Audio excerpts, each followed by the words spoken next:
30 kilo वजनाचा भला मोठा फणस बघून मला तर खूप भारी वाटत होतं. आणि हा बघा कापा जातीचा फणस आहे. सासूबाईंचा सकाळ सकाळी फोन आला, तुला फणस हवा होता ना, फणसाला पाड लागलाय घेऊन जा.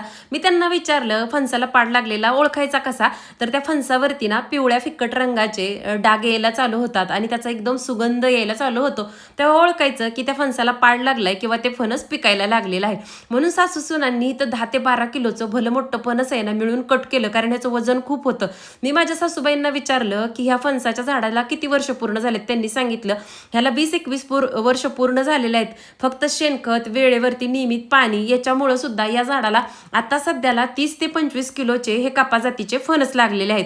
कापा जातीच्या फणसाचे गरे टणक आणि कुरकुरीत असतात, ते सहज वेगळे होतात. आणि दुसरं एक फणस असतं ते बरका जातीचं असतं, त्याचे गरे मऊ, रसाळ आणि थोडे चिकट असतात. तुम्हाला कोणत्या जातीचा फणस खायला आवडतो कमेंटमध्ये नक्की सांगा.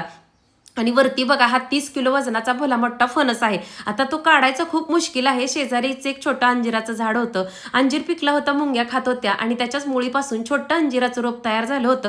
ते सुद्धा सासूबाईंनी मला दिलं. गरे काढलेला व्हिडिओ नंतर शेअर करते. आजचा व्हिडिओ आवडला असेल तर लाईक आणि चॅनलला सबस्क्राईब करा.